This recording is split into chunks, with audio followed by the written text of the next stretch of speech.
అందరికీ నమస్కారం. Indian mythologies YouTube ఛానల్కి స్వాగతం. నేటి ఎపిసోడ్లో ఇక్ష్వాకు వంశ చరిత్ర మరియు జనక మహారాజు వంశ చరిత్ర, అలాగే రాముని కళ్యాణం మరియు తమ్ముళ్ళ కళ్యాణ ముహూర్తం చేసుకొనుట, అయోధ్య నగరాన్ని పరిపాలించిన దశరథ మహారాజు గారి పూర్వీకుల గురించి చెప్తాను అని వశిష్ఠుడు చెప్పడం మొదలుపెట్టాడు. మొదట బ్రహ్మగారు జన్మించారు. ఆ బ్రహ్మ నుండి మరీచి జన్మించాడు. మరీచికి కాశ్యపుడు, ఆయనకి సూర్యుడు, సూర్యుడికి మనువు, మనువుకి ఇక్ష్వాకు, ఇక్ష్వాకుకి కుక్షి, కుక్షికి వికుక్షి, వికుక్షికి భానుడు, భానుడికి అనరణ్యుడు, అనరణ్యుడికి పృథువ, పృథువకి త్రిశంకువు, త్రిశంకువుకి ధుంధామరుడు, ధుంధామరుడికి మాంధాత, మాంధాతకి సుసంధి, సుసంధికి ధ్రువసంధి మరియు ప్రసేనజిత్ అని ఇద్దరు కుమారులు. పెద్దవాడైన ధ్రువసంధికి భరతుడు, భరతుడికి అసీతుడు. ఈ అసీతుడు వరకు రాజ్యపాలనం చేశారు.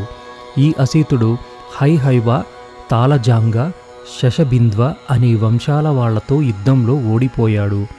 తరువాత ఆయన హిమాలయాల పర్వతాలకి తన ఇద్దరి భార్యలతో వెళ్ళిపోయాడు. ఇంతలో ఒక భార్య గర్భం దాల్చింది.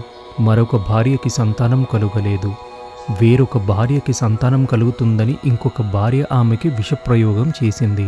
అప్పుడే అక్కడికి వచ్చిన చ్యవ్యన మహర్షి ఒక భార్య కడుపులో ఉన్న పిండాన్ని సంహరించడానికి రెండవ భార్య విషప్రయోగం చేసిందని చెప్పారు.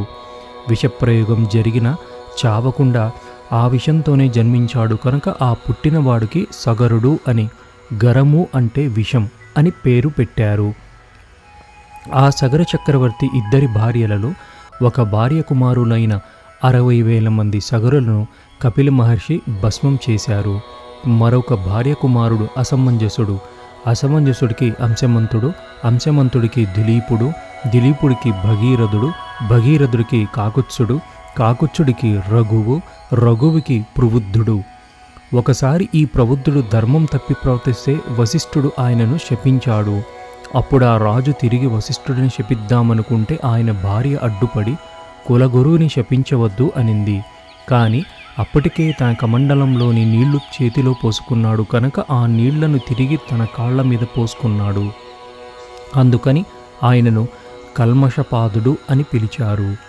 ప్రబుద్ధుడికి శంకనుడు, శంకనుడికి సుదర్శనుడు, సుదర్శనుడికి అగ్నివర్ణుడు, అగ్నివర్ణుడికి శీఘ్రగుడు, శీఘ్రగుడికి మరువు, మరువుకి ప్రశశుక్రుడు, ప్రశశుక్రుడికి అంబరీషుడు, అంబరీషుడికి నశూహుడు, నశూహుడికి యయాతి, యయాతికి నాభగుడు, నాభగుడికి అజుడు, అజుడికి దశరథుడు, దశరథుడికి రామ లక్ష్మణ భరత శత్రుఘ్నులు. ఇది దశరథుడి వంశం. ఈ వంశంలోని రాజులు ఎన్నో వేల సంవత్సరాల రాజ్యపాలన చేసి యాగాలు చేసి స్వర్గానికి వెళ్ళారు అని వశిష్ఠుడు చెప్పారు. ఇదంతా విన్న జనకుడు ఎంతో సంతోషించాడు. మా వంశం గురించి కూడా చెప్తానని జనకుడు చెప్పడం ప్రారంభించాడు. మా వంశంలో మొదటివాడు నిమి చక్రవర్తి. నిమికి మితి. ఈయన నిర్మించినదే మిథిలా నగరం. మితికి ఉదావసువు, ఉదావసువుకి నందివర్ధనుడు, నందివర్ధనుడికి సుకేతు, సుకేతుకి దేవరాతుడు, దేవరాతుడికి బృహద్రువుడు, బృహద్రువుడికి సూర్యుడు, మహావీరుడు అని ఇద్దరు కుమారులు. మహావీరుడికి సుదృక్కి, సుదృతికి దృష్టకేతువు, దృష్టకేతువుకి హర్యస్వడు, హర్యస్వుడికి మరుడు, మరుడికి ప్రతింతుకుడు, ప్రతింతుకుడికి కీర్తిరథుడు, కీర్తిరథుడికి దేవమిడ, దేవమిడకి విబుధుడు, విబుధుడికి మహిద్రుకుడు, మహిద్రుకుడికి కీర్తిరాతుడు, కీర్తిరాతుడికి మహోరోముడు, మహోరోముడికి స్వర్ణరోముడు, స్వర్ణరోముడికి హ్రస్వరోముడు, హ్రస్వరోముడికి జనకుడు మరియు కుశధ్వజుడు. జనకుడికి సీతమ్మ అయోనిజగా లభించింది. తరువాత ఊర్మిళ పుట్టింది అని జనకుడు చెప్పుకున్నాడు. సాంకాస్యం అనే నగరాన్ని పరిపాలిస్తున్న తన తమ్ముడైన కుశధ్వజుడిని తీసుకురమ్మని జనకుడు ఆదేశించాడు. కుశధ్వజుడు వచ్చాక, నా ఇద్దరు కుమార్తెలైన సీతమ్మను ఊర్మిళను నీ కుమారులైన రామలక్ష్మణులకు ఇచ్చి వివాహం చెయ్యాలని అనుకుంటున్నాను. అలాగే నా తమ్ముడి కుమార్తెలైన శ్రుతకీర్తిని శతృఘ్నునికి మాండవిని భరతుడికి ఇచ్చి వివాహం చేయాలని అనుకుంటున్నాను అని జనకుడు దశరథుడితో అన్నాడు. దశరథుడు సంతోషంగా ఒప్పుకున్నాడు. తరువాత దశరథుడిని తన 2 కుమారులతో మిథిలా నగరంలోని గోదానము పితృకార్యము చేయమన్నాడు. నేటికి 2 రోజుల తరువాత ఉత్తర ఫాల్గుని నక్షత్రంతో కూడి భగుడి అధిష్టాన దేవతగా ఉండగా వివాహం చేద్దామని ఋషులు నిర్ణయించారు. దశరథుడు గోదానము పితృకార్యము మొదలైన కర్మలను పూర్తి చేశాడు. తరువాత ఆయన 4 లక్షల గోవులు బంగారు కొమ్ములు కలిగినవి ఒక్కో కుమారుడితో 1,00,000 గోవులని దానం చేయించాడు.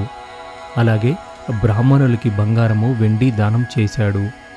వశిష్ఠుడిని విశ్వామిత్రుడిని పిలిచి వివాహానికి కావలసిన అగ్నివేది సిద్ధం చేయమన్నారు.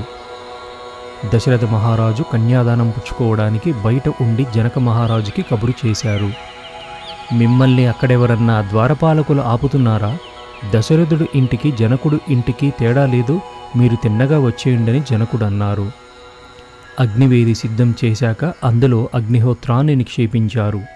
అక్షతలని సమోహరణం చేయించారు. గంధ పుష్పాలను వేశారు. జనక మహారాజు ఆ అగ్నిహోత్రం దగ్గర నిలబడ్డారు. రాముడు కూడా వచ్చి ఆ అగ్నిహోత్రం దగ్గర నిలుచుని ఉండగా సీతమ్మను తీసుకొచ్చారు. అప్పుడు జనకుడు రాముడితో ఇలా అన్నాడు.